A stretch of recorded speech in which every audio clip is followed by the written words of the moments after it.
আলুর পরোটা সাধারণত আমরা আটা ময়দা এই সমস্ত কিছু দিয়ে খেয়েছি, কিন্তু চালের আটা দিয়ে কি কখনো খেয়েছেন, তাও আবার পুর ভরা ঝামেলা ছাড়াই? আজকের আমার রেসিপি চালের আটা দিয়ে আলুর পরোটা। আসসালামু আলাইকুম everyone, welcome back to my channel Sanu cooking. আশা করছি আপনারা সবাই খুব ভালো আছেন। সবার প্রথমে গ্যাসে আমি একটা কড়াই বসিয়ে দিয়েছিলাম আর পরিমাণ মতো এখানে পানি দিয়েছি, মানে 1 বাটি পানি দিয়েছি। যেই বাটিটা মাপ করে আমি চালের আটাটা নিয়েছি দেখলেন একটু আগে, ওই বাটিটার মাপ করে আমি এখানে পানিটা অ্যাড করেছি। পানিটা খুব ভালোভাবে ফুটে এলে এখানে আমি দিয়ে দেবো অল্প একটু গোটা জিরে, স্বাদ অনুযায়ী লবণ আর অল্প একটু কাসুরি মেথি। এগুলো দেওয়ার কারণে পরোটার মধ্যে একটা সুন্দর ফ্লেভার চলে আসবে। এবার খুব ভালোভাবে পানিটা ফুটে এলে এখানে আমি 1 বাটি মাপ করে চালের আটা দিয়ে দেবো। যে এই বাটিটারই মাপ করে কিন্তু আমি পানি দিয়েছি। এখানে কিন্তু খুব বেশি এই আটাটা সেদ্ধ করা যাবে না, একদম শুকনো শুকনো অবস্থাতেই খুব ভালো করে নাড়াচাড়া করে নিতে হবে। খুব বেশি সেদ্ধ হয়ে গেলে পরোটাগুলো ঠিকঠাক হবে না। এবার একটু ভালো করে আমি নাড়াচাড়া করে নিচ্ছি। এবার আমি ঢাকা দিয়ে এটা রেখে দেবো কিছুক্ষণের জন্য। এবার চলুন কি কি উপকরণ লাগছে সেগুলো দেখে নেওয়া যাক। এখানে আমি নিয়েছি একটা গোটা আলুকে সেদ্ধ করে আগে থেকে রেখেছিলাম, সেই আলুটা নিয়েছি। আর একটা গোটা পেঁয়াজ নিয়েছি, আর একটা কাঁচা লঙ্কা। ঝালের পরিমাণটা আপনারা আপনাদের ঝালের পরিমাণ অনুযায়ী দেবেন। আর অল্প একটু ধনেপাতা, আর কিছু লাগবে না, এক টুকরো আদা। এবার সেদ্ধ করা আলুটা আমি একটু ভালো করে গ্রেটার দিয়ে গ্রেট করে নিচ্ছি। এতে করে আলুর মধ্যে কোনো রকম লাম্পস থাকবে না, সেজন্য আমি গ্রেটার দিয়ে গ্রেট করে নিচ্ছি। খুবই সিম্পলভাবে এই পরোটা আজকে তৈরি করব। আলুটা খুব ভালোভাবে গ্রেট করা হয়ে গেছে। এবার পেঁয়াজটা কেটে নেব। পেঁয়াজটা খুব ভালো করে স্লাইস করে কুচি কুচি করে কেটে নিতে হবে। যত পারবেন ততই পাতলা করে পেঁয়াজটা কাটার চেষ্টা করবেন।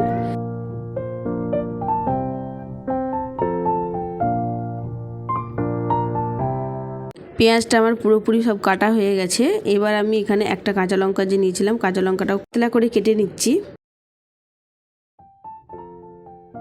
এবার যে এক টুকরো আদা নিয়েছিলাম, ওই আদাটাও খুব ভালো করে পাতলা করে কেটে নিচ্ছি। আদাটা আপনারা গ্রেট করে দিতে পারেন, আমি একটু ছুরির সাহায্যে কুচি কুচি করে কেটে নিচ্ছি। এবার ধনে পাতাগুলো কুচি কুচি করে কেটে নিচ্ছি।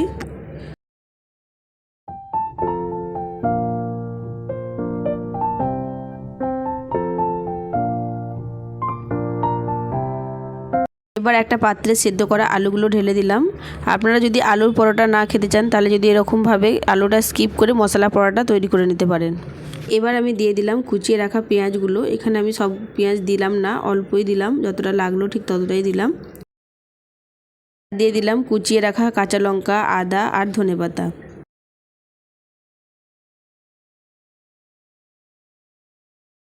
এই পরোটাটা আমি বাড়িতে থাকা উপকরণ দিয়েই তৈরি করার চেষ্টা করেছি। এবার আমি আটার মিশ্রণটা দিয়ে দিলাম। আটার মিশ্রণটা ঠান্ডা হয়ে গেছে। এবার খুব ভালো করে আমি হাত দিয়ে একটু মেখে নেব। যেরকম করে আমরা আটা ময়দা মাখি ঠিক সেরকম করে খুব ভালো করে মেখে নেব।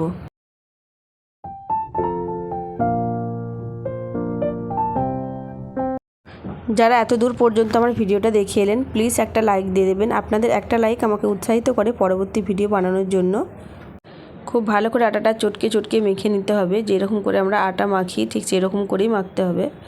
খুব ভালো করে কিন্তু আটাটা মাখতে হবে, নাহলে পরোটাগুলো বেলার সময় ফেটে যাবে। একটু হাতে লেগে লেগে আসছে, এতে ভয়ের কোনো কারণ নেই। যদি খুবই হাতে লেগে থাকে তাহলে অল্প একটু সাদা তেল দিয়ে দিবেন। দিয়ে আবারও খুব ভালো করে আটাটা মেখে নিচ্ছি আমি। এবার মেখে নেওয়ার পর এটা আমি ঢাকা দিয়ে রেখে দেব 2 মিনিটের জন্য। 2 মিনিট পরে ফিরে এলাম। এবার আটাটা আবারও খুব ভালো করে আমি মেখে নিচ্ছি। এবার এই আটাটা বেলার জন্য এখানে আমি চালের আটাই নিয়েছি, যেহেতু চালের আটা দিয়ে পরোটাটা তৈরি করা হচ্ছে। এবার গোল গোল করে আটার যেরকম লেচি কাটা হয় ঠিক সেরকম করে আমি লেচিগুলো কেটে নিচ্ছি।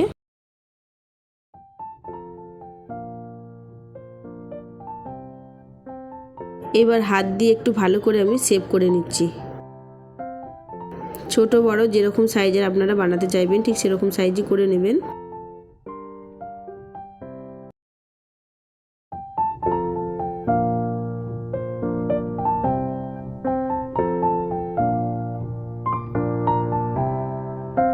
প্রত্যেকটা লেচি আমার তৈরি করা হয়ে গেছে।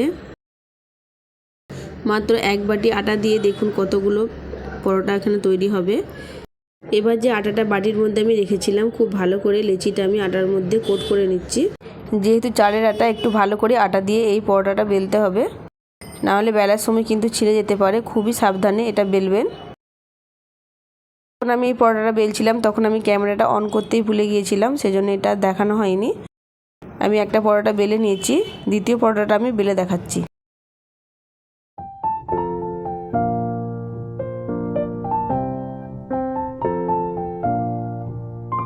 আর একটা লেচি নিয়েছি আমি, আটার মধ্যে খুব ভালো করে লেচিটা আমি কোট করে নিয়েছি। এবার খুব সাবধানে আমি আস্তে আস্তে পরোটাটা বেলে নিচ্ছি। খুব বেশি পাতলা করেও বেলবেন না, আবার খুব বেশি মোটা করেও বেলবেন না, মিডিয়াম সাইজ করে বেলবেন, তাহলে পরোটাগুলো খেতে ভালো লাগবে। এভাবে অবশ্যই একবার বাড়িতে ট্রাই করে দেখবেন। সবসময় তো আটা, ময়দা এই সমস্ত কিছুরই পরোটা আমরা খেয়ে থাকি, কিন্তু চালের আটার পরোটাটা একবার তৈরি করে খেয়ে দেখবেন, খেতে অসাধারণ হয় বন্ধুরা।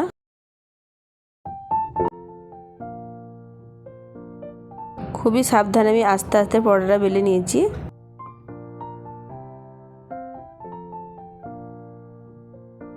একটু সাইডগুলো একটু এরকম হবে, যেহেতু চালের আটার এটা পরোটা। আবারও সেম প্রসেসে আমি পরোটাগুলো বেলে নিচ্ছি। এখানে আমি সব পরোটা বেলবো না, কিছু পরোটা বেলে ভেজে আমি আপনাদেরকে দেখাবো, বাকিটা আমি রেখে দেবো, এগুলো আমি পরে করে নেব। এখানে আমার পরোটাগুলো বেলা হয়ে গেছে, এবার চলুন পরোটাগুলো ভেজে নিই। পরোটাগুলো ভাজার জন্য আমি আগে থেকে গ্যাসে ফ্রাইং প্যান বসিয়ে দিয়েছিলাম। ফ্রাইং প্যানটা খুব ভালোভাবে গরমও হয়ে গেছে। এবার আমি একটা পরোটা দিয়ে দিলাম, দিয়ে খুব ভালো করে প্রথম পিঠটা আমি সেঁকে নিচ্ছি।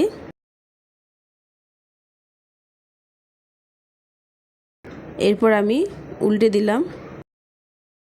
প্রথমে রুটির মতো করে সেঁকে নিতে হবে। এবার আমি অল্প একটু তেল দিয়ে দেব।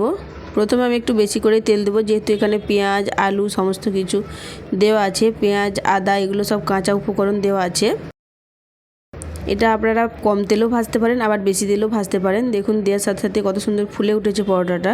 যদি একটু বেশি পরিমাণে তেল দিয়ে পরোটাগুলো ভাজেন তাহলে পরোটাগুলো সবকটাই ফুলবে, আর যদি কম পরিমাণে তেল দিয়ে পরোটাটা ভাজেন তাহলে পরোটাগুলো ফুলবে না, কিন্তু খুব ভালো করে লাল লাল করে সেঁকে নিতে হবে। একটা পরোটা আমার খুব ভালোভাবে ভাজা হয়ে গেছে, দেখে বুঝতেই পারছেন কালারটা ঠিক কতটা সুন্দর এসেছে।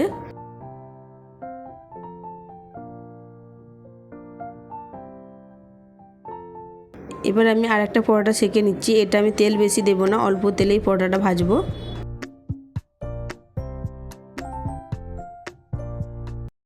এই রকম করে একবার এই পরোটাটা ভেজে দেখবেন বন্ধুরা, কিছুই লাগবে না, শুধুই খাওয়া হয়ে যাবে। একটু সস কিংবা রায়তার সাথে এটা আপনারা খেতে পারেন। অসম্ভব মজার একটা পরোটা। আজকের রেসিপিটা যদি আপনাদের কাছে ভালো লেগে থাকে তাহলে প্লিজ লাইক, কমেন্ট, শেয়ার করে দেবেন। আর যদি আমার চ্যানেলে কেউ নতুন এসে থাকেন তাহলে প্লিজ আমার চ্যানেলটা সাবস্ক্রাইব করে আমার পাশেই থাকবেন। আর যদি ফেসবুক পেজ থেকে কেউ দেখে থাকেন তাহলে প্লিজ আমার পেজটাকে ফলো করে দেবেন। আর যারা অলরেডি এই কাজটা করে রেখেছেন তাদের সকলকে অসংখ্য ধন্যবাদ আমার পাশে থাকার জন্য। পরোটাটা আমার খুব ভালো করে ভাজা হয়ে গেছে, দেখে বুঝতেই পারছেন।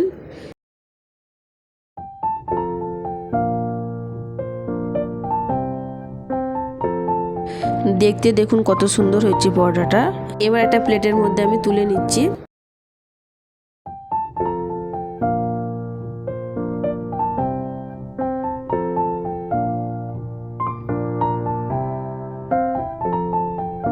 দেখতেও যেমন সুন্দর হয়েছে, খেতেও ঠিক ততটাই মজার হয়েছিল এই পরোটাটা। এবার একটা আমি তুলে দেখাচ্ছি, দেখুন কতটা নরম, কতটা সফট হয়েছে এই পরোটাটা। একদম হাতের মুঠোর মধ্যে চলে আসছে, দেখে বুঝতেই পারছেন। এবার একটা ছিঁড়ে দেখাচ্ছি আমি, দেখুন কত সুন্দরভাবে পরোটাটা ছিঁড়ে যাচ্ছে। আর এই পরোটাটা এতটাই খেতে টেস্টি, কিচ্ছু লাগবে না, জাস্ট একটু সস কিংবা রায়তা দিয়ে এই পরোটাটা খেয়ে নেওয়া যাবে। গরম গরম পরোটা, এর স্বাদই আলাদা। আমি টমেটো সসের সঙ্গে পরিবেশন করেছি, টমেটো সসের সঙ্গে খেতে খুবই ভালো লাগছিল। আজ তাহলে আসি, ফিরে আসবো নতুন একটা ভিডিও নিয়ে। ততক্ষণ সবাই ভালো থাকবেন, সুস্থ থাকবেন। আর কেমন লাগলো অবশ্যই কমেন্টে এসে জানাবেন। আল্লাহ হাফিজ।